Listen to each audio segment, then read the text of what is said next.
Well, let's see here. Maybe we have the wrong link. There was a button I had to press. There was a button.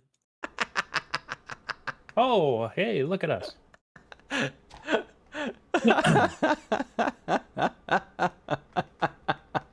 So have we mentioned we have no idea what we're doing?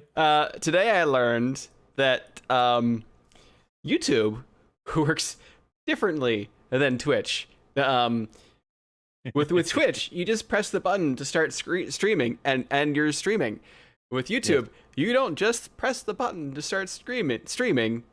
You then have to go into the stream and click go live. I pressed the button to start screaming. Hi. Hi, Ace. Hi, Exa. I had a starting screen and everything. I had I mean, it was a beautiful starting screen. Go back to it. We'll pretend to start over. I had bardic music playing, so it was like we were in a tavern, and no, you just get us. and my tea. Up to our usual quality standards. We're up to our shenanigans. Yes. All right. So anyway, welcome to a Geekquery live stream. And tonight we're going to talk about no, there are no beach balls to throw. I have a beach ball here somewhere. That's okay. I'll throw it at myself. Yeah, throw it at yourself later. You can go blind doing that. Anyway, so tonight we're going to talk about the basics of being a D&D player, because we've seen there are lots and lots of YouTube videos and streams and stuff out there. Yes. For DMs giving advice to other DMs. But there are it's really lacking when it comes to, giving advice to players. And just from the start, like, where do you start out with? What do you do? And also, how can you be a good player for a DM? Yeah. Even just real basics, like, what does it actually mean to be a D&D player? Like, what do you do as a D&D player? So I don't know. Yeah. I don't know what I'm doing. So that's what we're going to talk about. But yes, hello. Yeah. So let's start with some very basic stuff. So Dungeons and Dragons is a cooperative tabletop role-playing game.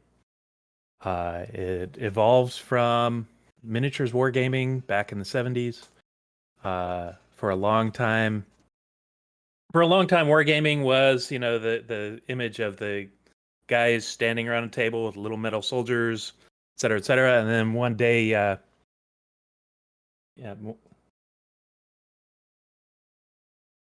So one day, welcome, by the way, Charlie. One day, Gary Gygax pulled out a little miniature and said, well, this druid summons lightning and destroys your squadron. And it was a gag.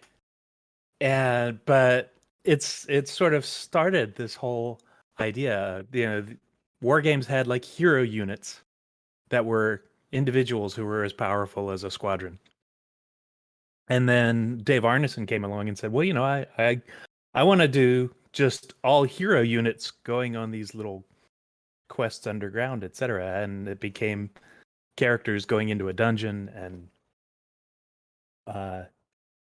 this is early ancient history of D&D. Modern D&D evolved sometime in the 80s as it became very popular, and in the 90s with the introduction of things like the World of Darkness games, Vampire the Masquerade, and a bunch of others, to be more of a narrative game. So today, yep, that's exactly where the Rust Monster came. Is actually a bag of Japanese kaiju, little rubber Japanese kaiju toys. And the Rust Monster was one of those. And the Rust Monster was a toy of something that appeared in an Ultraman episode, I think it was. I believe it. Anyway, yeah.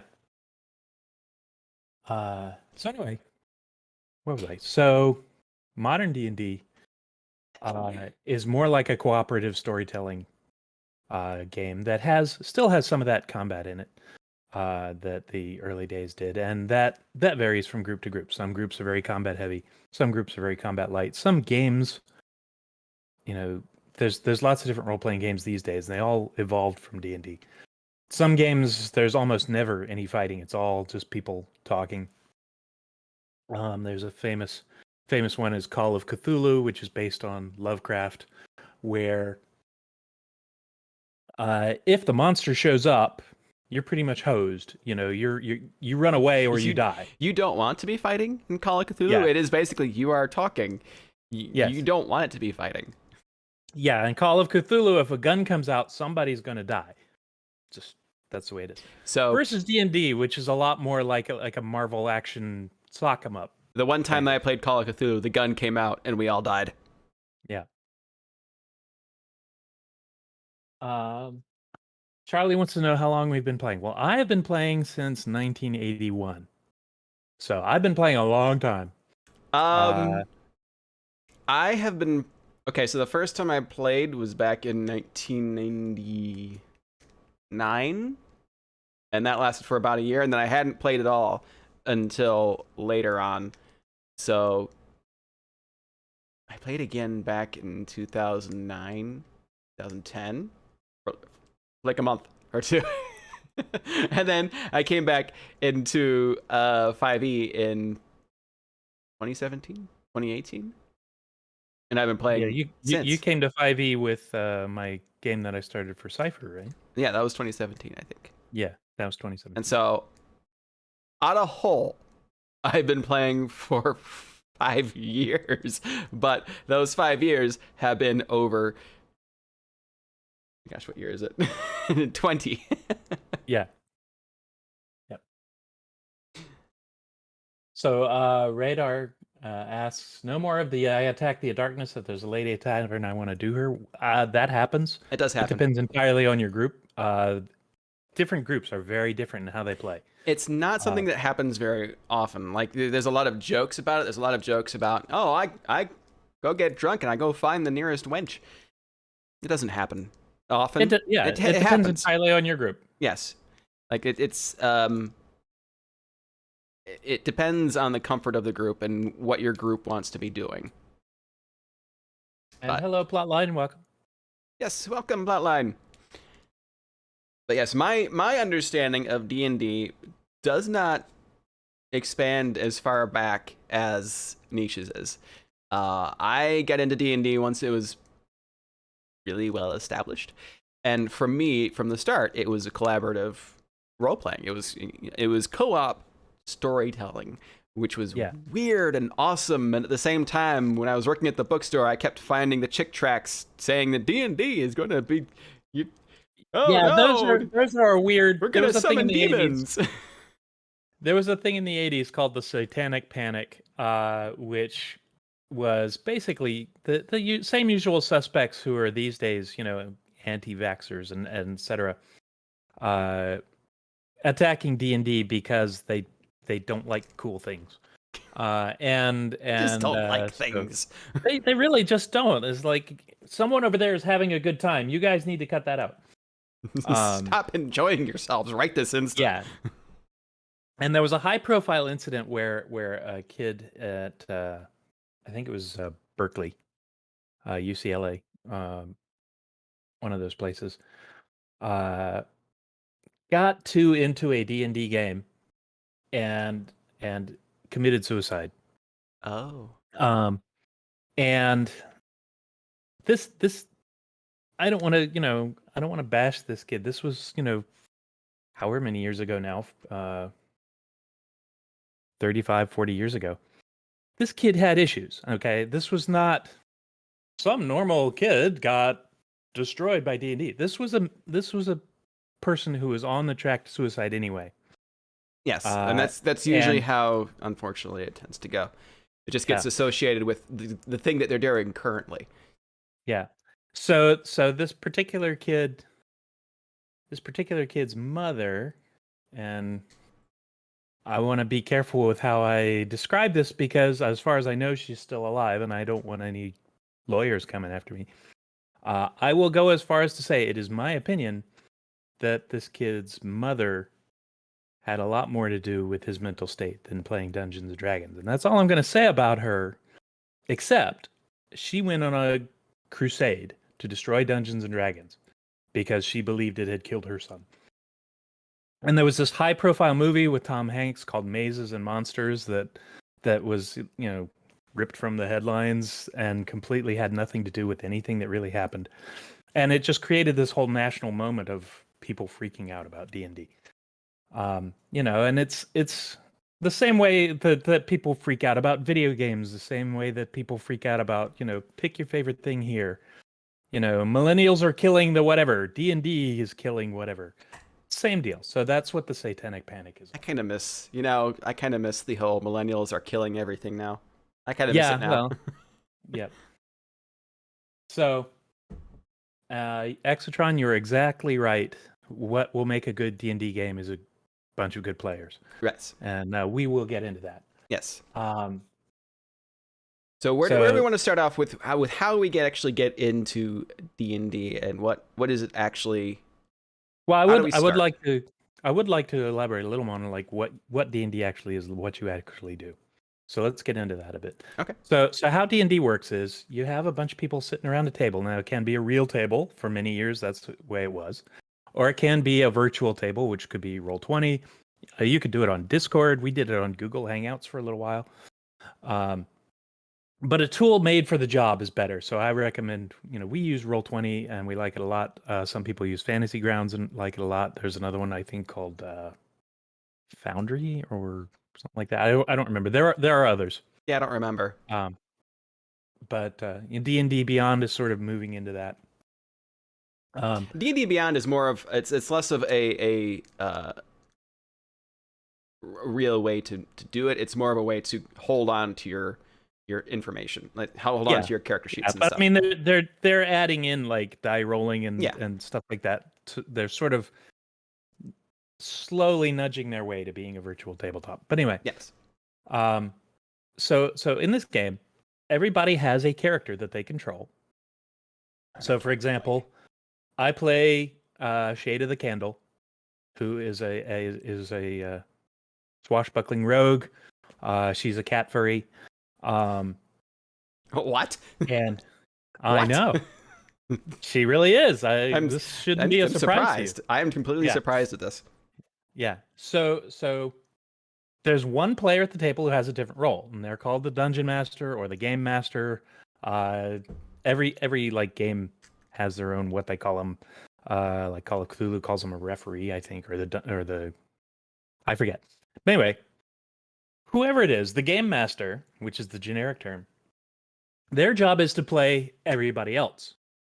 So if I'm playing Shade of the Candle, and Plotline is playing his the captain of the ship, Shady is the quartermaster, Plotline's playing the captain, and Blitzy is the game master. I am playing everyone else. Yeah, he plays everyone else. He comes up with what the villains are doing. He comes up with the story. He describes the world. He describes what's happening. One way I like to describe it is that the DM is the world. Like the DM is playing the world, not just you play the world as a character. You're not just playing individual characters that that are around the players. You're playing the world as a character, and that helps it to become more immersive for the players. Yep. And the DM is also the referee of who's in charge of like making rulings, deciding how things go, deciding what rules apply to what, etc. And so the DM's job is to be kind of a storyteller, kind of a rules expert, kind of an actor. It's a very broad job. It's very in depth. It's very you're doing a lot of things at once and trying to maintain not only the story but the different characters. It's a complicated job, but you can break it down and it becomes easier over time. Yeah. And starting out with it, I would definitely recommend for someone starting out with it to start as a player and don't just jump in as a DM. If you have the option. Now, sometimes you don't have the option, but occasional storyteller, referee, and occasional cat wrangler. Yep. So that's the basics of how D&D works. And so just to give an example, since I brought up Shady, in our most recent adventure, our team, which includes all the other players as well, besides Shady and Plotline's Captain Rulita, we were tasked with there's a big sort of like Davy Jones type of character who's threatening the seas where we are. And we Spoilers. hooked up, yeah, we connected with a friendly admiral from the place we were trying to get to. The admiral said, well, we can't get to town. There's a blockade. So we want help. Please go to this other retired admiral's base and get his help. So we did that, and we went there, and we discovered that there was shenanigans going on there, right?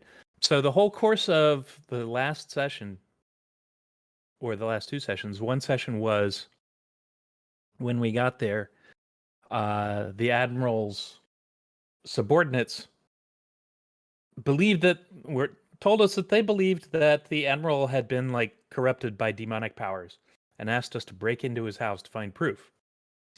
So the one session was us doing this whole heist in the admiral's house, sneaking in, creating a distraction to keep the guards from knowing we were there, and Shady and another players who also has a rogue. We snuck in and we searched for clues, and we got away. And one of the clues that we found indicated that the admiral was actually the good guy, and the person who sent us on the job was the villain who was setting it all up. So the session after that was we went and confronted the villain. It was just this big, huge fight with a couple, a succubus and an incubus, and some hellhounds, and it was just this great big furball of a fight. So that's like pretty typical of the kind of shenanigans that you can get up to. And how a lot of this is managed is not just people talking. It's also managed both by rolls. Like a lot of people hear about roll the dice, roll a d20, and Yep. a lot of the way I like to manage it and the way we do it in our campaigns is if a outcome is uncertain, you roll the dice. Like when you're attacking someone, you're uncertain if you're going to hit them because they are a moving target, and there are other variables around that. So it's an uncertainty. You roll the dice, add whatever modifiers that are for that particular attack, such as dexterity, strength, etc. So that's what this book is for. Is it's full of all the rules for how you determine, when to roll, what to roll, how to roll it. That's the part that uses the dice. That's the crunchy bit. That's the rules bit. So that's a very quick introduction of what D&D looks like. So how do you get started? Well, we did discuss this a little bit last time, but we'll go back into it. The easiest way to find a game is to hang out where people who play D&D are and let them know you want to play. Wherever that may be, which it might be a game store, it may be a games forum, it may be Roll20's forum, it may be Twitter. You will find people who want to play and who have never played before. The hard part is finding a DM, but the easy part is finding other people who will want to come in there and actually play with you. Yeah, and being a DM, it like we said, it's more work, but it's not. It's we don't want to be intimidating about it. Like I've been the DM most of my life in games. I'm usually the one who is the DM. I'm very lucky that Blitzy wanted to start running and Plotline wanted to start running. So we've got a group that's full to bursting with DMs, which is wonderful. Rare. It is rare. Yes, it is. But if DMing sounds interesting to you and it can be a lot of fun, then by all means jump in. I mean, don't be afraid to be a DM. It's not rocket magic. It's a hobby. It's a skill. It's something you can learn. Like even though we say it's complicated and it's more involved, you still like I said, you treat it like another character. Like you treat the world as a character, and it becomes much more simpler and easier to manage. And there's also the DM's guide, which gives you everything you need. Like you have the DM's guide, Dungeon Master's guide, and you have everything you really need to run a game. Yeah, and there's a couple other third-party things that are worth looking into. There's the most famous one, ZDM by Sly Flourish, which came out. Am I okay? Am I lagging? You froze up for a second. Okay. What I said was there's the Lazy DM by Sly Flourish, which is a very good way of getting the maximum impact with the minimum effort as the DM.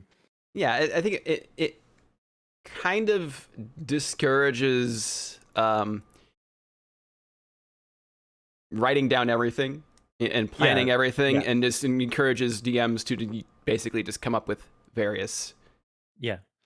And it requires you to have done it a little while to sort of know what you're good at. The whole principle behind Sly Flourish is prep what you need to prep and improvise what you can improvise at the table.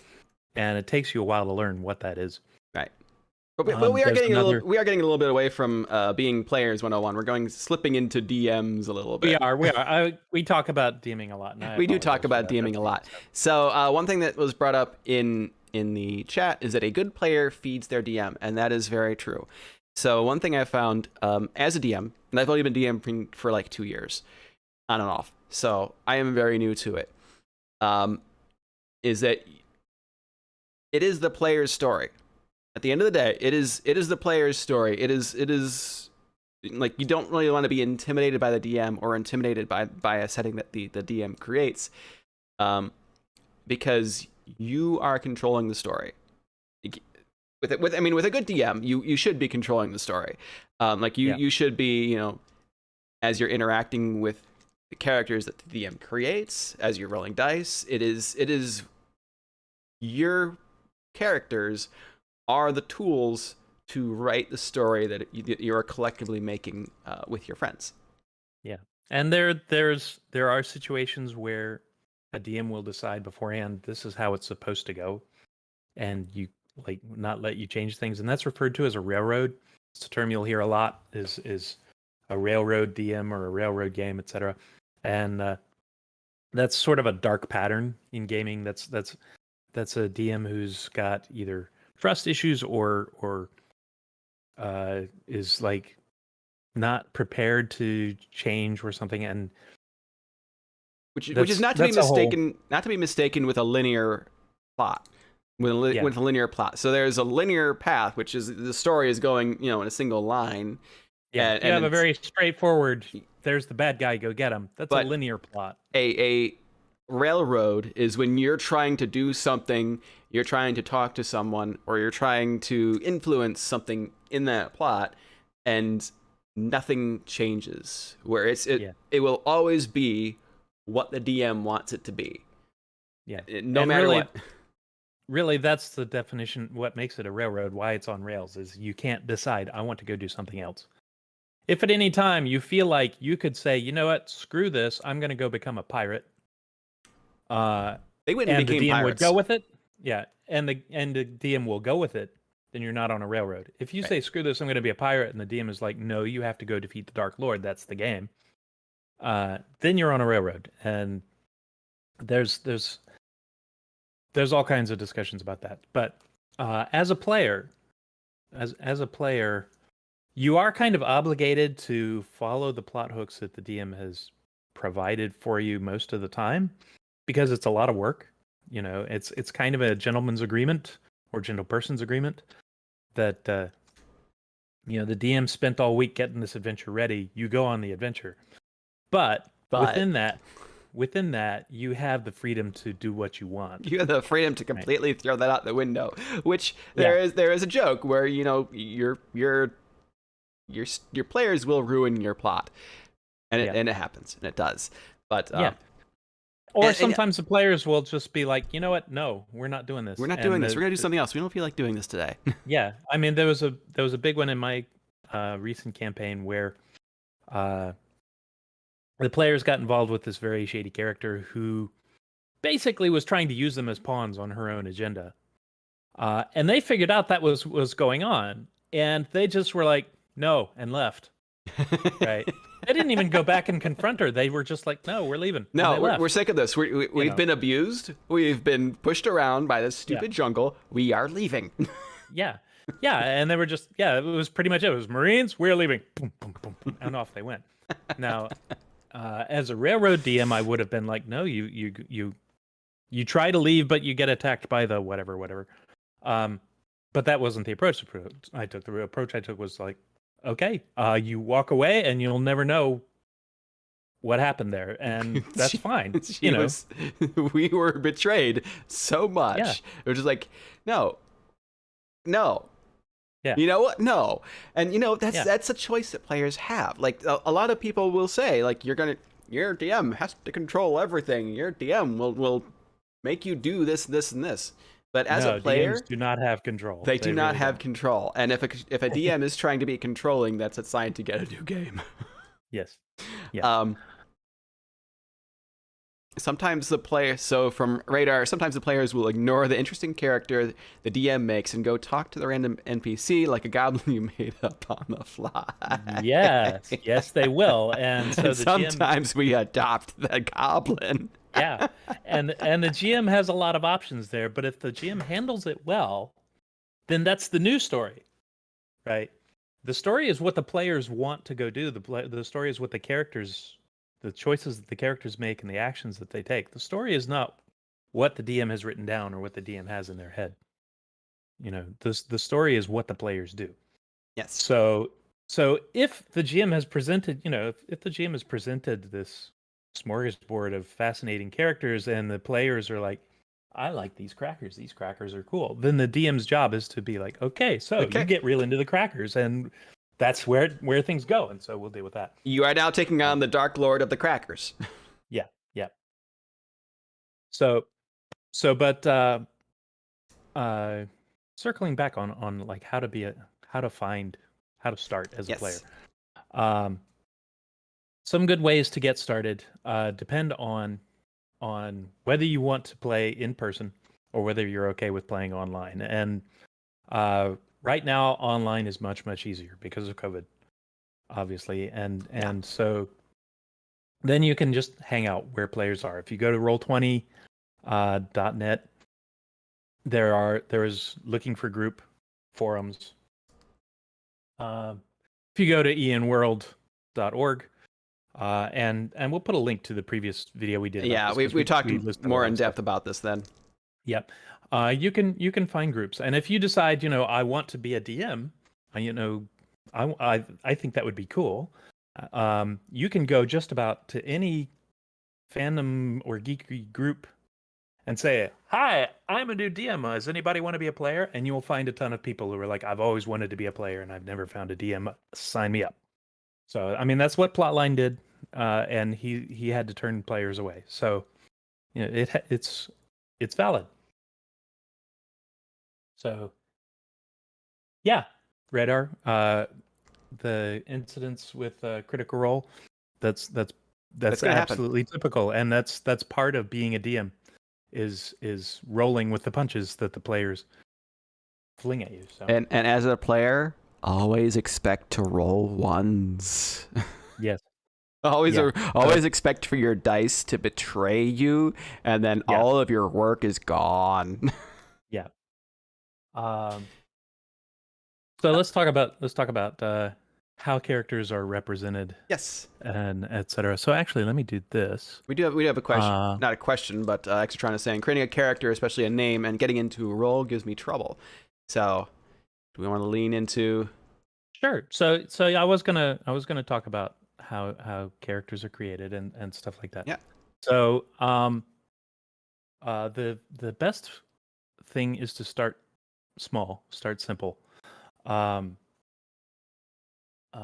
D&D and most role playing games, in D&D especially, Your character is described in a couple ways. There's the mechanical part, which is like a list of attributes, their combat abilities, some spells if they're a magic user. That's the crunchy part. And then there's their description. There's they're called BIFTs in 5e. There's bonds, ideals, flaws, traits. And those are their personality stuff. So like a bond is something they care about. Like the other members of the party could be their bond, or their dedication to a temple could be their bond. Ideals are their ideals. Flaws are things that will get them into trouble, Yes, stuff that causes a problem. Things that the DM can abuse. Yep. And traits are just quirks. So, like Shade of the Candles traits. One of her traits is between her twitching ears and her flashing tail, she's a terrible liar. Right. That's just a trait. It's not a flaw. It's not an ideal. It's just something about her. Yes, and my Kobold Monk Rinjit has a trait of he has a dwarven master and he likes to repeat random metaphors that the dwarven master has said over time, not really realizing what they're about. Yeah, thinking that they're related. So they're very simple things, and what happens is as the session goes on, when the DM says, "What do you do?" I mean, you can just pick one of those and do something related to it, right? So if you have a bond of I want to help people in need, and you've wandered into a tavern, right? And the DM describes the situation, and you have a bond of wanting to help people in need. Well, what can you do? Well, you can go up to the bartender and say, "Hey, I'm new in town. I'd like to, help out. What's going on?" And then the GM can have the bartender give you some rumors, and that would point you towards a quest and stuff like that. So you don't have to worry about creating, Shakespeare. No. Just do something simple and fun. One thing I would recommend though is as you are starting to build a character and trying to get an idea, like a basic idea, is to make an adventurer.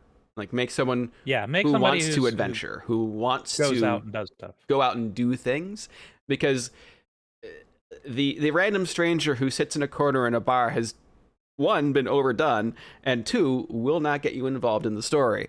It involves the DM throwing things at you to get involved in the story. If you start out with a character that wants to do things, like even if it's not really what you want to do, giving them some sort of trait that would encourage them into doing things is a great way for both to get into things, and it makes it so much easier on your DM because they don't have to throw random monsters and hope that your character will get the hint.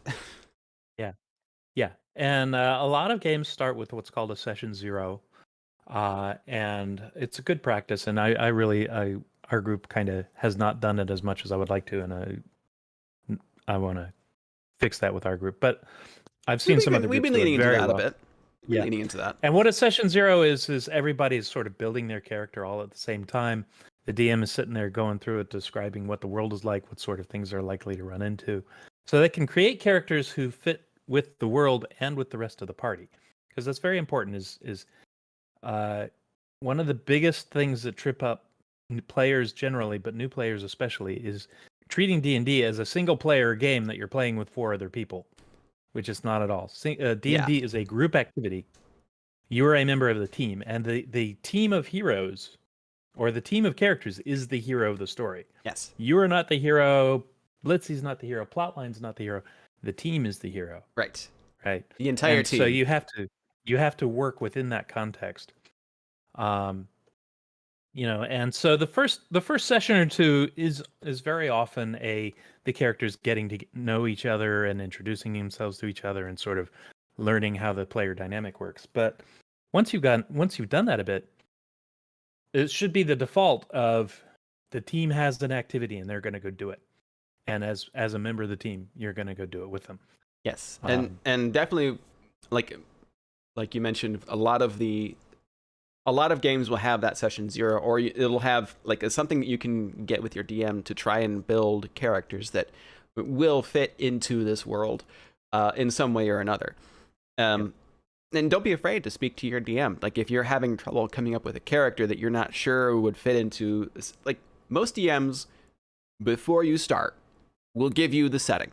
They'll give you, this is what we're doing, this is what you can expect, and then once you get into play, or session 0, that's when you build the character and you build it with other people.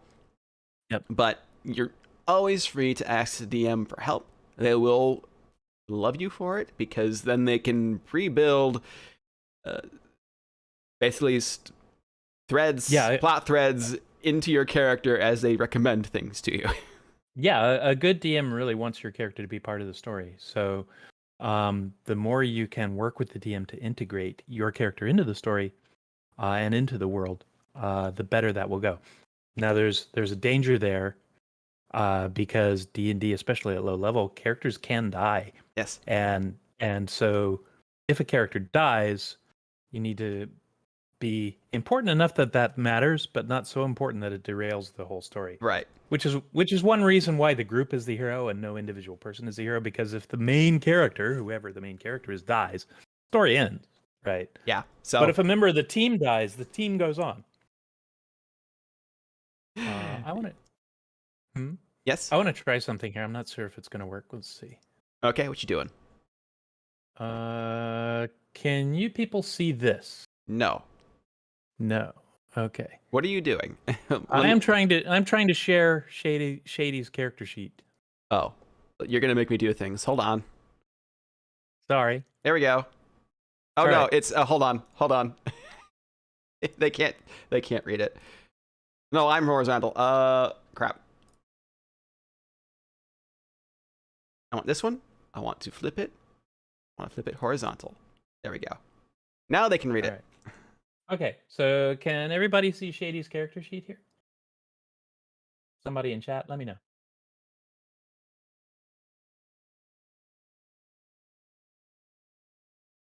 That suddenly got very quiet. Oh, hey, Diorman. That's my brother, everybody. Say hi to Diorman. Hello, Diorman. Oh, I thought the last name was familiar. Yep.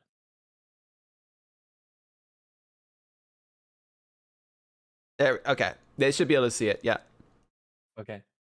I'm looking at the stream right now, and it's readable. All I see is from chat is Ace talking about if a character dies. There we go. All right. So over on the upper left here. It may not be readable because it is. Well, how about if I zoom? Maybe I can zoom in. That's too much. Yeah, you have to zoom in. Much. You will have to zoom it out on yourself. I have two zooms here. I have too much or too little. Okay. Hey, well, zoom, let's try this. zoom. Zoom. So, zoop. So here we see Shady's ability scores. So here's the basics of how characters work. Is they have what are referred to as ability scores. This is D&D. Most role-playing games work similar to this. And D&D has 6, which are your strength, your ability to physically lift heavy objects and apply leverage and stuff like that. Your dexterity, which is how fast you are, how your reflexes are, etc. Constitution, which is sort of how hale and hardy you are. You know, a big burly warrior is going to have a real high constitution. A sickly wizard is probably going to have a low constitution. Intelligence and wisdom are ones that are a lot of people are very vague on. And that's sort of because of the sloppiness of language. But in D&D, particularly, intelligence is generally like your education. It is sort of your ability to do things like mathematics, etc. So Shady had like 3 years of school in an orphanage, and then spent the rest of her life as an orphan. So her int is quite low. Nietzsche, can you move your mouse a little bit? Your mouse is making the Discord. There you go. Sorry. Thank you. So Shady's intelligence is low, compared to her other stats. Her dexterity is highest because she's, cat person. But that doesn't prevent her from being like clever. Wisdom has a couple of weird things in D&D. It is your ability to perceive your surroundings. It is your cunning, etc. And so animals who can't speak, have sort of base intelligence, tend to have a low int and a high wisdom. And in Shady's case, her wisdom is average. 10 is sort of normal. And then the last one is charisma, which is like your force of personality. So Darth Vader, for instance, he comes in the room and everybody stops talking because he has a high charisma. Somebody who's just sort of strong silent type, or doesn't make an impression, they'll have a low charisma. So looking at Shady's stats here, you can see her strength is ordinary. She's not particularly muscular. Her dex is very high, and that means she's fast and has lightning reflexes and all these things. Her constitution is fairly high. She's durable. Int's low. She's not very educated. Wisdom is normal. She's not a buffoon, but she's not the sharpest knife in the drawer either. And her charisma is very high. She's very charming. She's very likable. So, now how those are determined vary. The original D&D, you would roll 3d6 6 times, take them in order, and that's what you got. So you'd have somebody, you'd have somebody with a 17 strength and a 4 dex and a 12 con, and et cetera, et cetera, et cetera. Created some very lopsided characters. And you have the one person, like me, for instance, who can't roll dice, would all have terrible stats except for like 112. I can confirm he can't roll dice. He rolls ones more than anyone else. Yep.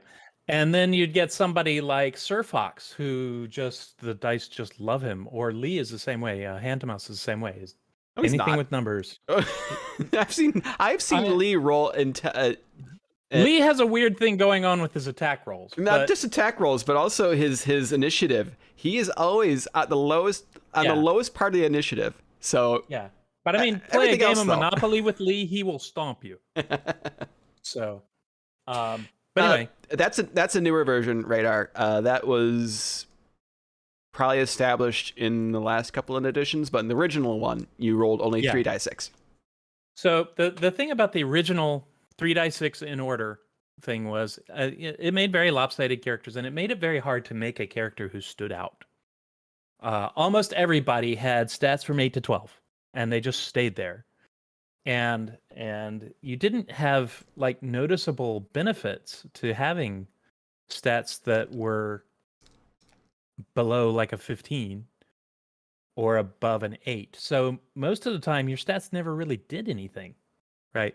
So people started coming up with cheesy ways to get higher stats because that way they could get bonuses and it would be more interesting. And so in second edition, they came up with the roll 4 dice and drop the lowest so that the average would go up. And it worked. Yeah. And then in third edition, they kept that, and they also introduced the point buy system, which is what we use these days, what our group uses, where you get a certain number of points to just allocate as you want, and higher stats cost more points and lower stats cost fewer points or even give you points back. So that you basically everybody has the same range of stats. Yes. And then you can just put them where you want for the character you want to create. There are some limitations with that though, because you cannot create a character with over a 15 in any stat, or I think under an 8. Yeah. And then your race bonuses will adjust that and stuff like that. Yep. Yeah. I did not like that at first. I didn't like the point buy at first. I preferred the roll 4, drop the lowest. But I've turned around to it because it really does create more a less of you have less of a character that sucks at everything and then a character that is amazing at everything. You instead have characters that are more well-rounded throughout the entire party. Keeps it more balanced. So, all right. So going back, let me go back here and zoom in again. So what we have down here. What you're seeing on Nisha's screen is from something called Hero Forge? This one is Hero Lab. Hero Labs. So this which is a third party. Yeah. Yeah, it's a third party tool that helps you to create the character. There are other ones out there, such as Roll20 has its own Character Mancer, which will walk you through the process of creating a character. But this is not the official character sheet. You can find the official character sheets on Wizards of the Coast, which you can just download and fill out with all of your characters' informations. Ace, that sounds like a good description of Wonder Woman. Actually, yes. I would say probably Constitution as well on her. She would make a good Eldritch Knight. Yes, she would. So on the lower left hand over here, I don't know if you can even see my mouse moving around. Yeah, we can. Okay. So over here we have, well, let's do the middle. The middle here we have AC, which is armor class. And that's, if you hear people talking about people's armor class, that's how hard they are to land a damaging blow on somebody. So it's called armor class because originally the idea was that heavy armor made it hard for attacks to penetrate, whereas light armor was easier to penetrate. But then they started figuring in things like, high dex characters are hard to hit because they avoid attacks and stuff like that. But it still keeps the name armor class. And so armor class in D&D tends to run from 10 to like 30 at the top. But it's very rare to get that high. Usually armor class in 5e doesn't go above 23, 24 at the most. Swiftstorm can reach 26. Yeah. So with an armor class of 16, as a low-level character, Shady is okay, but she's in danger. Because she is a rogue. Yes, most of the time you're going to find the monsters are going to probably roll over 15 more often than not, or roll over 16. It's usually going to be, there's a lot more hitting. Like in this, in 5e, monsters are going to hit your character. Even with Swiftstorm with her crazy AC of 26, 27, she will get hit because the monsters are going to roll 28, 29 on a good roll. But on lower levels, you're looking more between the teens and 20s in terms of where they're hitting at. Yep.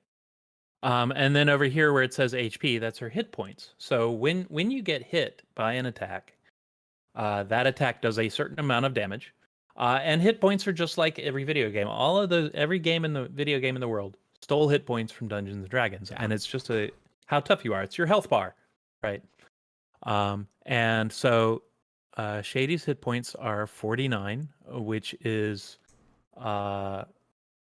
for a rogue is actually pretty high because she's got this high constitution. That's pretty high. That's beefing her up. Yeah. And she's had some good rolls on her hit die rolls. So if a monster hits her for 7 points of damage, her hit points will go from 49 to 42, and so on until they reach 0. And the way that we're getting that number of hit points is that each class starts with a specific dice of hit points. So say you're starting as a rogue here, you have a D8 of hit points to start out with. And that on the first level you start with 8 hit points, the maximum roll of your hit points plus your constitution modifier. So for Shady, that comes out to 10 on level 1. Yep. And then next time you level up, you roll a D8 and add your constitution modifier, and that becomes your HP for that level. Or you can take the average, which I think for a D8 is going to be 4. Yeah, 4. Is it 4? Well, it's technically 4.5, but Roll20 averages out to 5, so I think it may be 5 for that. Okay. Well, if you don't want to dare the dice, you can just take the average and then. Yeah. So you can see here, Shady is a 6th level character. She has 6 die 8 hit dice. So she's rolled a total of 8 dice, or 6 dice over the course of her career. and added her Constitution 6 times so far. And Shady is actually a multi-class character. She's got 5 levels of Rogue and 1 level of Bard. We'll talk about that later on. But if you look down here, you can see her attacks. So her main hand is her sword, Crescent Moon, the one she's flourishing so jauntily here in her picture. When she rolls to attack, she rolls a die 20 and adds 8. And if the total of that is higher than the monster's armor class, she hits the monster. Equal or higher. Yeah, equal or higher. So, and if she hits the monster, she rolls a die 8 and adds 5, which is based off of her dexterity and a couple other factors, and does that many hit points of damage to the monster. And that's taken off the monster's hit points. And there are variations on that. Shady, being a rogue, has a power called Sneak Attack, which means when she can basically get in a cheap shot on the monster, she does more damage. And in her case, because she is a 5th level rogue, I believe she does 3 dice of Sneak Attack. That's down here. So yeah. So when she hits and applies Sneak Attack, she rolls 1 die 8 plus 3d6 plus 5, which is going to be considerably more damage. I have seen monsters go from full health to 0 just from getting hit by a critted sneak attack. Because when you roll a critical attack, which for most characters is going to be when you roll the fabled roll a 20 on the die. Yeah, the 20 on the die, you double all of the dice rolls. So that 1d8, you roll 2d8. Yep. And that and 3d6 3 dice 6 sneak attack becomes 6 dice 6. Yeah. Okay. It's stupid. Yeah. I mean, it's awesome when it happens, but it's a lot of damage when it happens. Yeah. And the other thing I want to talk about up here is initiative. So you hear the phrase roll for initiative a lot. So what initiative is your Shady subclass. She's a swashbuckler, and we can talk about that in a bit. But what initiative is when combat starts, you need to know whose turn it is. And so combat begins with everybody rolling initiative. And what that is you roll a die 20 and you add your initiative modifier. So Shady's initiative modifier comes from 2 things. First, it's her dex modifier, which is +4. And then as a swashbuckler, she also gets to add her charisma modifier, which is +3. I did not know that. Yep. It's not her. It's half her. Half her charisma. Okay. Rolled. So it rounds down to +2. So her.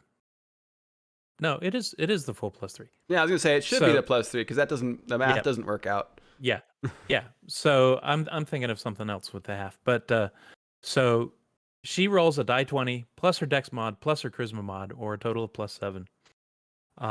And whoever rolls the highest on the initiative roll goes first, and then who rolls the next highest goes next, all the way down to the lowest. And rogues especially love to have a high initiative because it helps them get into position and hit with a sneak attack right off the top of the bat. So a +7 initiative is actually very good. Most of the time, initiative ranges from 1 to 5. And so Shady is very quick. If she was a gunslinger, she'd be quick on the draw, right? So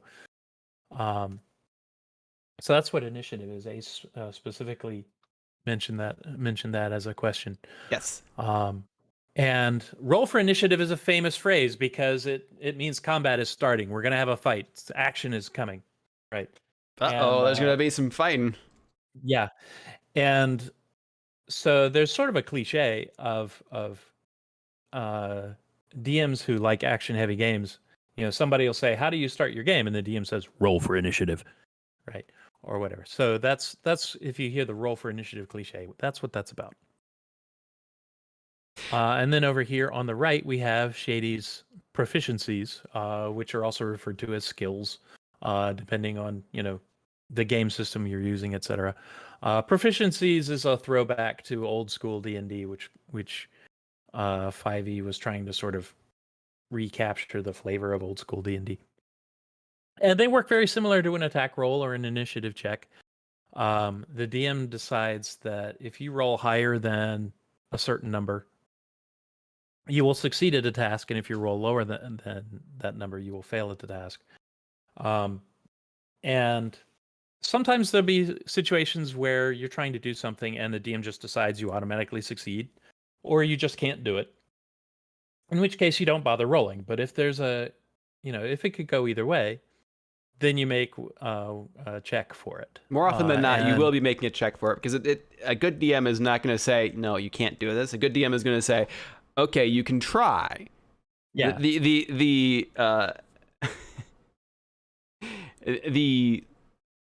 range you need to hit might be outside of your range, but you can try. Yeah. So looking at Shady, you can see what she's good at by which have the high numbers. So she's very good at acrobatics. She's got a +7 on acrobatics. That's very high, especially for a 6th level character.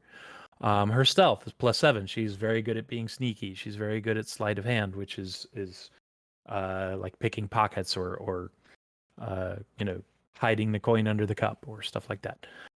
Since she's so charming, she's very good at persuasion, etc. So, on the other hand, she's not great at history because she didn't get much schooling. She doesn't know much about religion because she didn't get much schooling. What schooling she got was in an orphanage, but she didn't pay attention in class, etc. So, when she actually needs to make a religion check, she rolls a die 20 and subtracts 1. So the highest she can possibly roll on a religion check is 19. So if the difficulty is 20, she's out of luck. She just can't do it. She can try, but she's generally going to be out of luck. Now, there are ways to try and either gain advantage, which one of the main things about 5e is the mechanic they added, which they called advantage and disadvantage, which was a means to try and reduce the sort of all the modifiers you add on different sorts of rolls. So you can either try and gain advantage, which is you roll 2 die 20s and you take the highest level, and or you can do other things to try and reduce the DC. And by doing that, it's like you're talking to NPCs and trying to what are you saying? How are you saying it?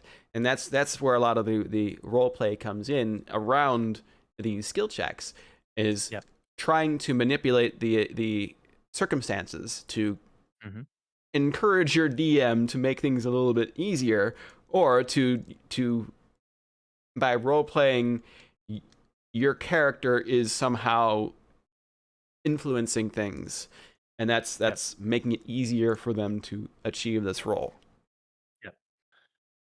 And so when the standard difficulties are like 10 for a normal task, 15 for something that's a little difficult, 20 for something that's very difficult, 25 for wow, that's really hard, and 30 is practically impossible, right? So right now none of Shady's skills would be capable of hitting a 30.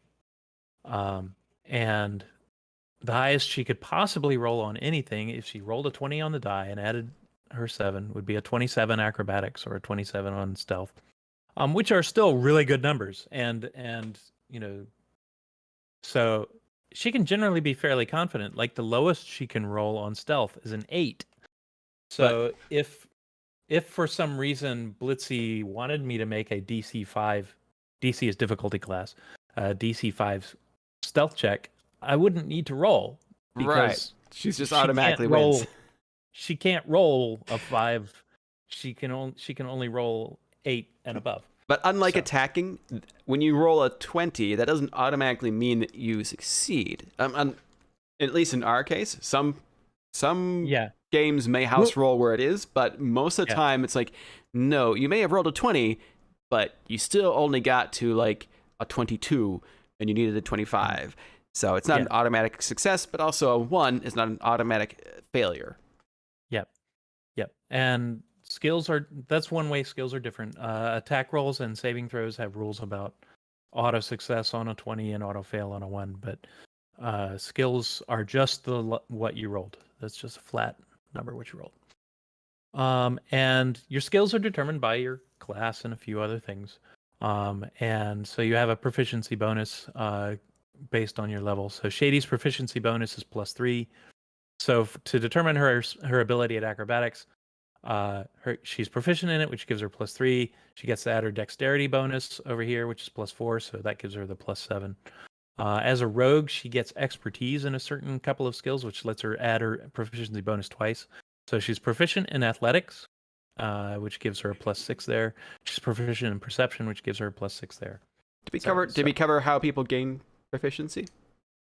Well, proficiency is you gain that when you're building your character. It's you get it from your character's background. You get it from your character's class. Well, I mean, no, just the number where we're getting that from, like where the proficiency number. So that's your class, your character level. As you level up, you gain proficiency, which you start at +2, and then as you're leveling up, you gain +3, +4, and that's listed in the class list for that class. It's the same for every class, but they list it there just so you know. But everything that has a proficiency, any skill that has proficiency, is gaining that proficiency modifier on top of the skill modifier that you have.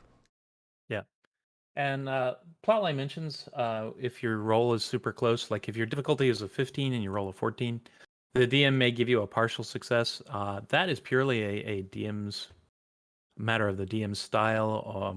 If the DM chooses to do that, they can. Yeah. They don't have to, but if they choose to do that. Every DM has a different style of things, because it's just the way humans operate. So, so let's look at some of her other stuff. So up here we have the bonds, ideals, flaws, and traits that we talked about earlier. So Shady's bond is somebody needs to look out for the little guy. Bullies, tyrants, and jackasses need to be popped like the balloons of hot air they are. She's a rebel. She's chaotic neutral, leaning towards chaotic good. She doesn't like authority figures. She wants to go her own way. Her ideal is aspiration. She's an orphan. She was basically chased out of the orphanage by one of the people running the orphanage was a bully, and she lived on the street the rest of her life. And so she has these internalized feelings of inferiority, etc. So she's trying to become somebody. That's her ideal.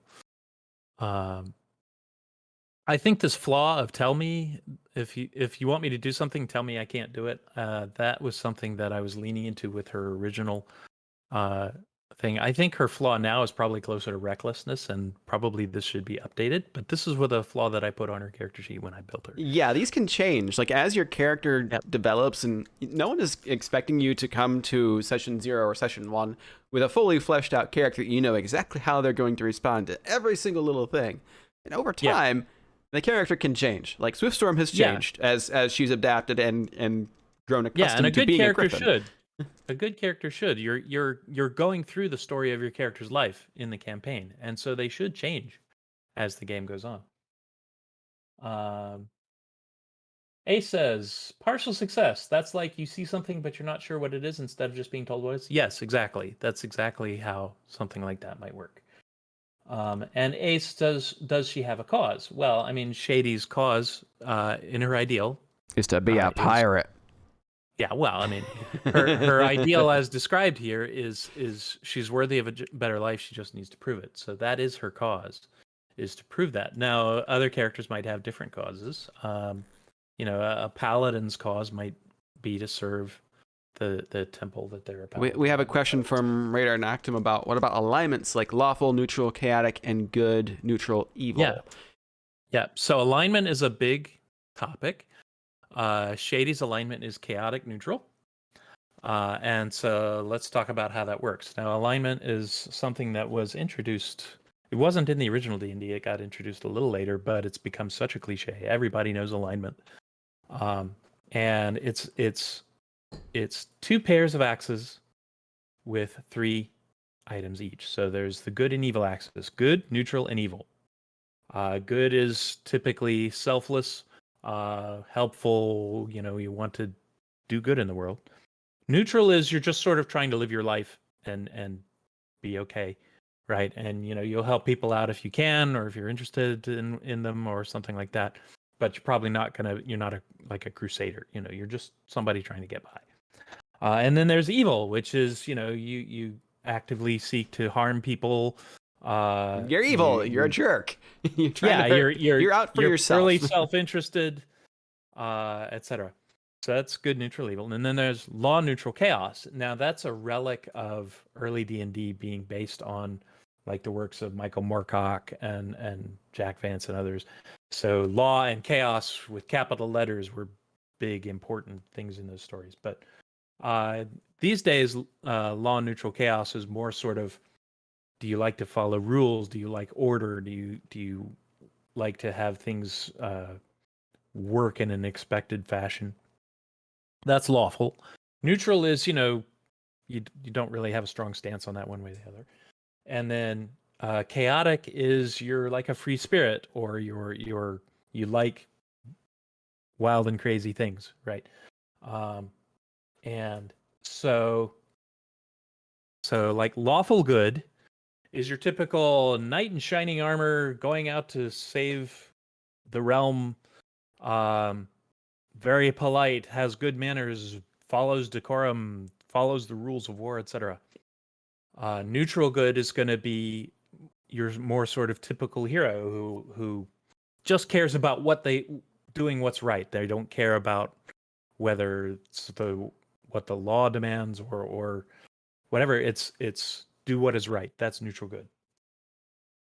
And Radar asks, would having your own personal set of rules you won't break fall under lawful? Like you'll break the legal laws, but you won't take a life or use a bladed weapon.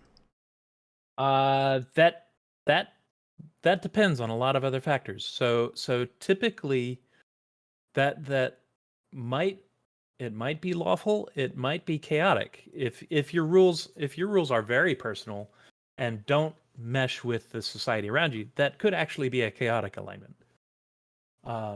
So that depends on a lot of factors. So then we talked about lawful good and neutral good. So like chaotic good is your freedom fighters, Robin Hood, people who are who are always breaking rules, but breaking the rules for the greater good.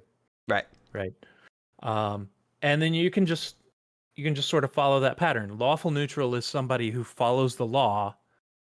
If the law has good consequences, that's great. If it has bad consequences, that sucks, but you got to follow the law. That's lawful neutral. Okay, so an example that Radar brings up is like the Doctor. The Doctor. Yeah, I'd say the Doctor depends on who's writing and when, but the Doctor tends towards chaotic good. Yes, he has his own set of rules, but he doesn't care about anyone else's. He really doesn't care about anyone else's rules. Chaotic good, chaotic neutral, around there. Yep. And yes, Superman is very lawful good. Batman again, it depends on who's writing, and Batman has had so many character changes. Yep. Batman is Batman. That is Batman's alignment. Yep. Batman, it depends on where you want to lean into it. So I'm going to take some specific Batman iterations. Adam West's Batman is lawful good. Right? The Batman animated series Batman is probably closer to chaotic good or neutral good. Because, he works with the police when it's convenient, but he tells the police to fuck off when it's not, right? And then, like, the Dark Knight Batman is, like, lawful neutral. He's trying to enforce order, right? He doesn't care about good or evil so much. He's just trying to make Gotham orderly. So he's, like, lawful neutral. And this can change over time as well, as characters are, both grow, or you decide, you find out more about the character as you play them. You can go from different lawful, chaotic, whatever. Is it like Swiftstorm started off as lawful good because she used to be a guard, so she followed the laws. She was set with laws, but now she has become more neutral good because she's more out for the Griffin stubbornness, Griffin pride has made her a little bit more selfish. So she's a little bit more in the neutral range of how she handles things. Yeah. Yes, Radar, lawful evil is exactly like that. The Emperor is lawful evil.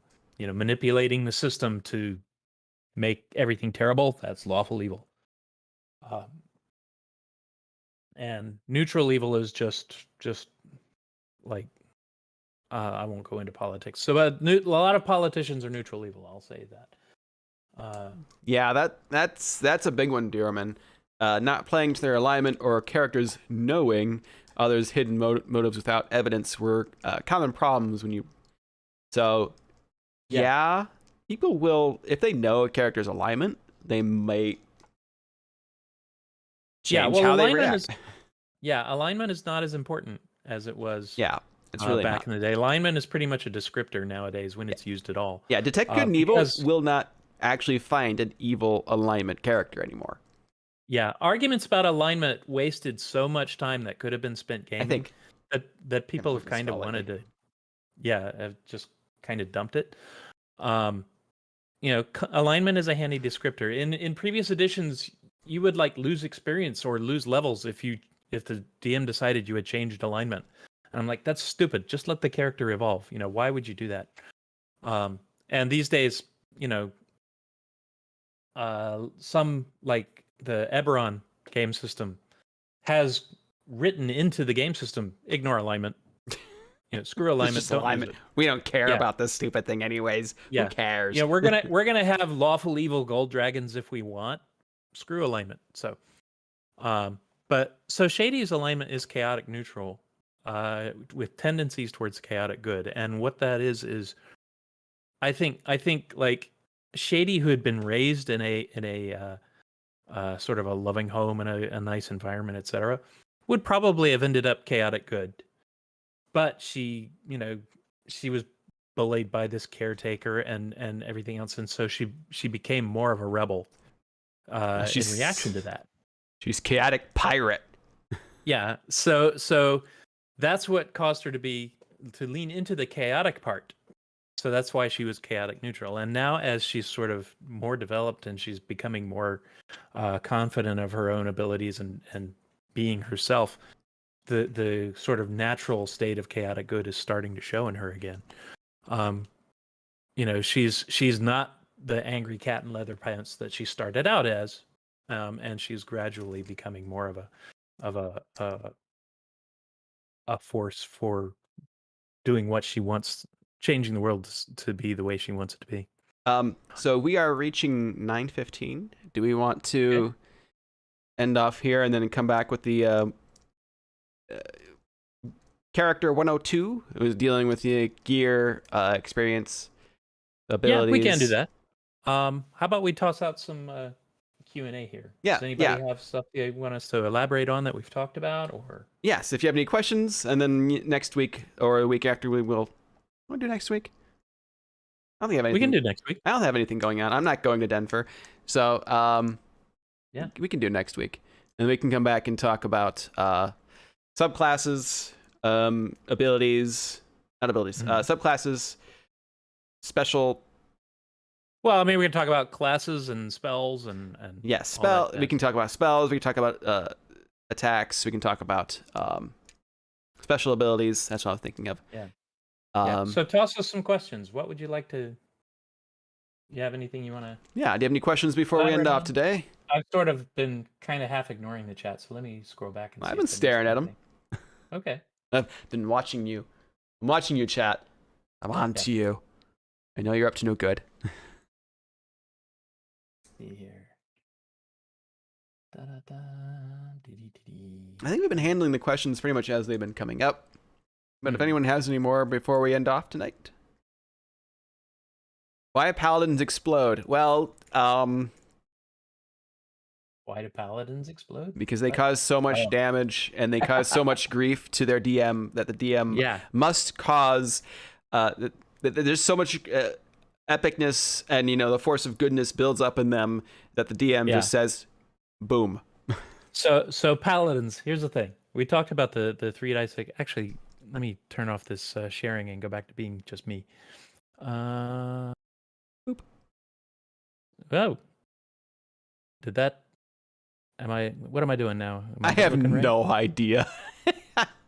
I turned off share your screen. Fixed it. That There we go. Kill. Pay no attention. Murder hobos have no home. Plotline.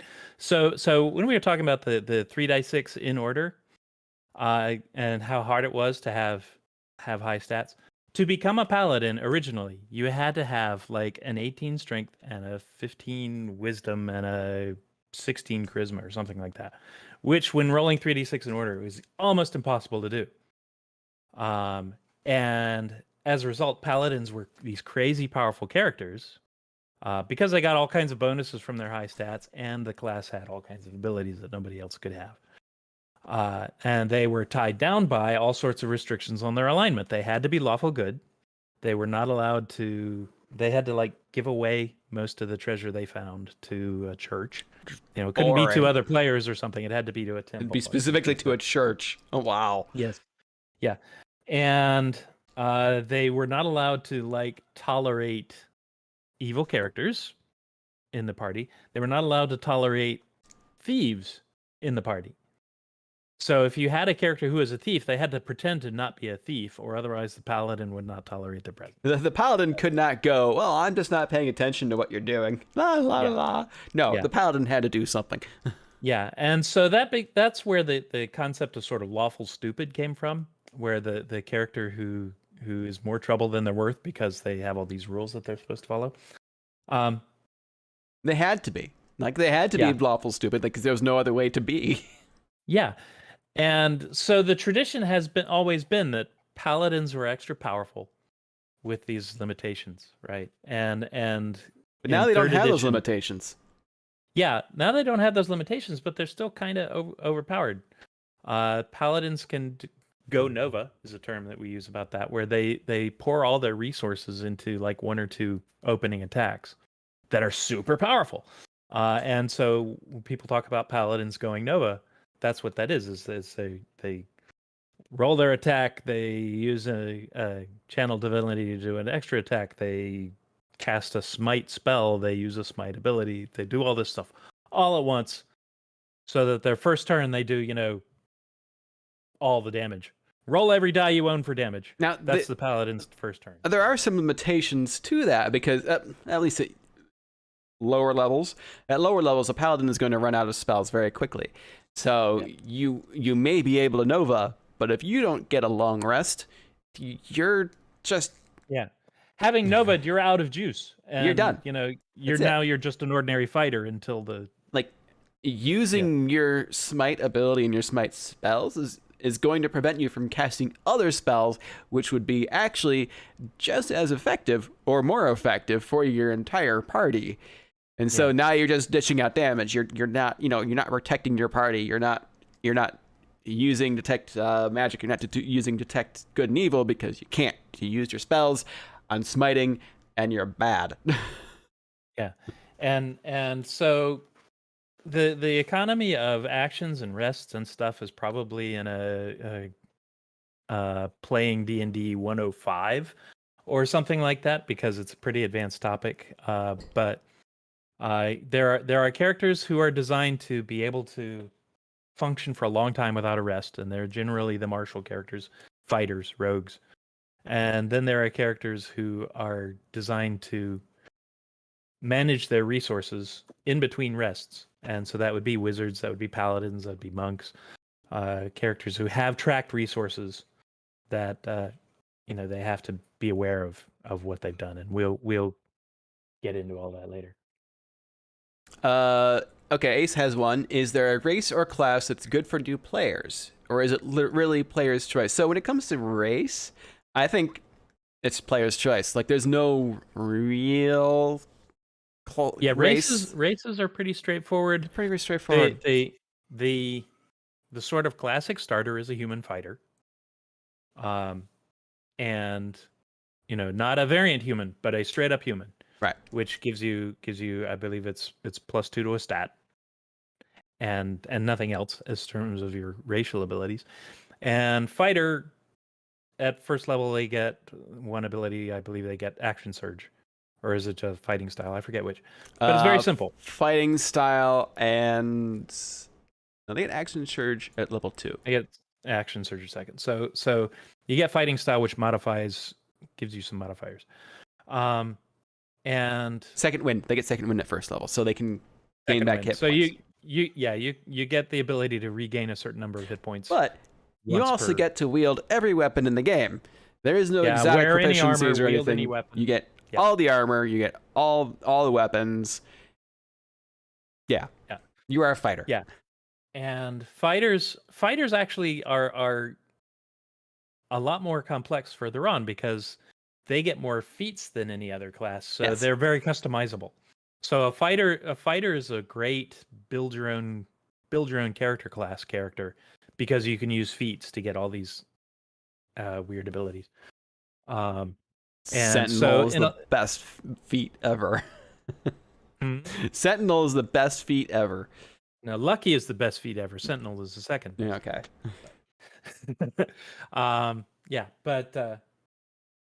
But in terms of races, no. I mean, you will get more different abilities as different races, and they may be something that you have to learn. Like a Tabaxi, you get Tabaxi speed, which is you can for one turn double your speed, but on your you can get the zoomies as a Tabaxi. Yeah, you get the zoomies, but you can't use it again until you stand still and take a 0 movement for one turn. Yeah, and every race has different combinations, but really, I mean, with your best bet for any race or class is pick what sounds interesting and fun. Pick what sounds because fun. that's what you'll be invested in, and there's no classes that are really like super hard, especially at first level. Some are more complex than others. Anything with tracking resources, like spells and stuff like that, is going to be more complex than somebody who can just swing their sword. Yeah. But it's not that big of a deal. Did Lee take Sentinel this level plotline? Because that ability he's using with his the second half is from. It's a great weapon fighter. Yeah, it's great weapon. No, it's halberd fighter or halberd expert or something. Yeah, something like that. Swiftworm does not have that because she has a lot of bonus abilities already. Yeah. Surveyor says they saw in a video that they recommended fighter, barbarian, cleric, wizard, and rogue for beginners. I would agree with 3 of those. Fighter and barbarian are good. Rogue is a little tricky. A little bit. I mean, at first level, rogue is a fighter who's not as good at being a fighter. Second level, rogue becomes tricky. Yes, especially as you get your subclass, which we will talk about later. But cleric and wizard. Barbarian is good. Sorry, go ahead. Brain went away. Okay, well, just clerics have to choose a domain, and that gives them weird abilities. And they also have spell casting that they have to keep track of. And wizards have the same kind of thing where they have to choose a specialty. I think they do that at first level. Yeah. Maybe they do that at third. No, they do it at first. They choose their school. I know sorcerers choose their bloodline at first level, but is it later? No, you're right. Sorcerer is first level. Wizard is third level. Yep. So I mean, first level wizards are all pretty cookie cutter. So I mean, if you want to learn how to be a good spellcaster, then yes, wizard is probably your best bet as a first level character. Yeah, and like Surfy says, for races, if there's a race that has a stat boost that helps your chosen class, yes, that's cool. With the changes in Tasha's Cauldron of Everything, you can move your racial bonuses around. So yeah, it doesn't matter as much. You can put it where you want it. But yeah, other than that, like I said, pick the race. It's fun. I mean, I play Tabaxi because I love Tabaxi, and I play elves because I love elves, and for a rogue, probably. I mean, Tabaxi are great rogues, and elves are great rogues, but like if I was playing a fighter, for instance, probably dwarf would be a better choice, but I'm just not interested in dwarves, so I wouldn't play a dwarf, and it's just not my jam. Like so I somehow convinced Niche to let me play a griffin, which was a great fighter because they had strength and constitution, and Yes, and took up a lot of space. Yes. But I also found a griffin from Pony Finder from the Dawn of the Fifth Age, which was the conversion to 5th edition. So it's just what you have fun with, just what you enjoy. Yeah. Raider, like what? I was just gonna say, like Surfy says, if you have a character concept, a lot of times that will tell you. And a lot of times what I do is I'll mash a couple of pop culture characters that I like. So, for instance, I had trying to think of who it was now. I've forgotten the character's name, but they were kind of like Legolas meets like a gunfighter, right? They were a bow. They were a marksman. They were an elf bowman.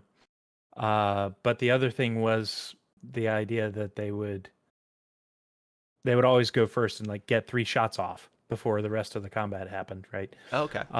And so to build that character, I started with rogue and then took fighter later, right? Even though to be an archer, a straight archer, like fighter would have been more optimal, but to build this concept I had, rogue got some stuff that I wanted, and then fighter got the rest of things that I wanted. So, what is your opinion of the Leonin? They're fine. I mean, you haven't played one yet. I haven't played one yet. I've looked at them, but here's the crazy thing. So, a 3rd edition had catfolk. They didn't have tabaxi per se. They had catfolk. And Pathfinder had catfolk that I played. And the catfolk I think it was in Pathfinder, had sub-races that one was like the closer to what we have as the tabaxi, and one was closer to the Leonin, and they were both the same race. And I played in a game that Surfox ran. I played the catfolk who was basically like the Leonin, and he was a lot of fun. He was Conan the Barbarian, but a lion, and he was a lot of fun. But yeah, like I said, they're fine. I don't have any character ideas that go with them anymore at the moment. If I was gonna bring back Arshan, I'd probably make him a Leonin. But Dorman asks, are monks still almost useless unless they manage to survive to sky-high levels? No. No, not at all. Monks are awesome. Monks have been awesome pretty cool since 3rd edition. Yeah. I have a monk in the Burning Coast.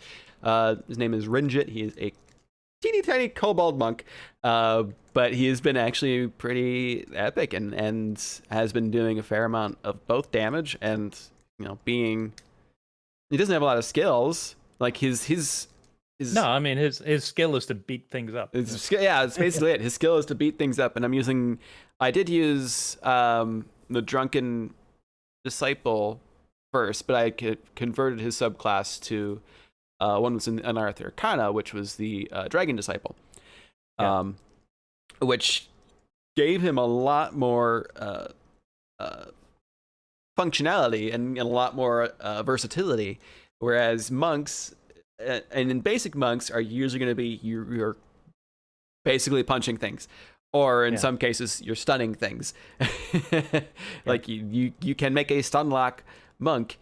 I see you there, plotline, and I hate it. I know what you're thinking.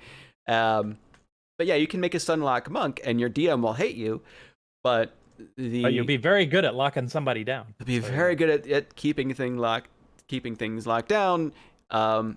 Punching things, but you can take subclasses, which will definitely change the abilities and the feel of the monk and will allow them to survive very well, because the drunken master, excellent survivalists, crazy good at survival. Drunken master is the swashbuckler of monks. Yeah. They can do a flurry of blows, and when they do a flurry of blows, they can disengage for free. So you're spending a key point to use flurry of blows, and you can just Yep. You drunken dodge Yeah. out of there. So I'm not sure when the last time you played was, Diorman, but I know first and second edition, the subclasses, the weirdy subclasses, Bard and Monk and Assassin, I think it was, had all kinds, and Paladin, had all kinds of crazy, you have to play Thief to this level and Fighter to that level and Wizard to this level, and Ugh. et cetera, et cetera. And Yeah. Monk was one of those, and in the older editions where you Awful. had to like play a rogue for a while and then a cleric for a while or something like that. I don't remember exactly what it was. Jeez, that sounds like Final Fantasy.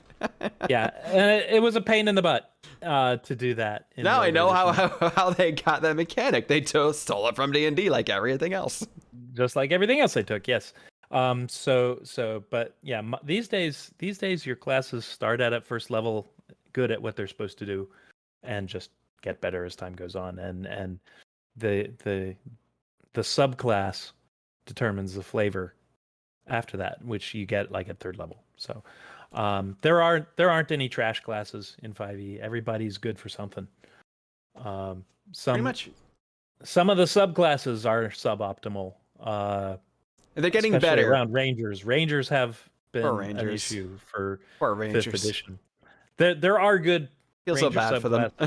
and yeah, like a dip or two of Ranger is good for things, but as a 1 to 20 class, Rangers struggle. But there's still good things you can do with a Ranger. And the Way of Four Elements Monk. It's okay. It's not great. Yeah, I mean they're not terrible, but they're not great either. Like everything they do costs too much, and they run out of juice too quickly. Yeah. They do have a lot of versatility, though. They do have a lot of things they can do outside of punching things, but it burns. And there was a very nice remix on Reddit that Blitzy was kind enough to let me play for the sessions that we played that I think is a much better Way of Four Elements Monk. But Zerpak says the best update in the versions is to stop punishing players for being different. And I think this is a good place to stop on, actually, because it's a very good point. And it's like it is very hard to make a bad character in 5th edition. You have to try to make a bad character. You have to try and make a character that does not work in 5th edition. Yeah. So long as you can have characters who underperform. I made a sorcerer who underperformed because I had a specific shtick I was going for. It didn't work, but I mean, I could have played her differently, and she would have been better. And she still helped. She was still a good character. She was still a character that contributed well. It was just maybe not 100%. But it's well, I was sort of hamstringing myself with the choices I was making because I wanted her to play a way that's fair. But she was not designed to do. But she was still a workable character. She was not. She was not hamstrung by being a special race. She was not hamstrung by multi-classing or not multi-classing, because in 5th edition, it is really hard to make a bad character. It really is. Like you can. Pick the class you want, take the race you want, and you'll be fine. But I think that we should end it up there because it is now 9:35. I will not turn into a pumpkin, but he will. And so we would like to. We're going to be keeping going with this probably for a little while. So. New round of questions next week if you've got any. Otherwise, we'll just sort of carry on from there. We'll probably pick up with races and classes next time because we just sort of covered the basics. Yeah, we can go into subclasses, equipment, special abilities, spells. There's a lot to go on, so we'll have to split it up somewhere. Yeah.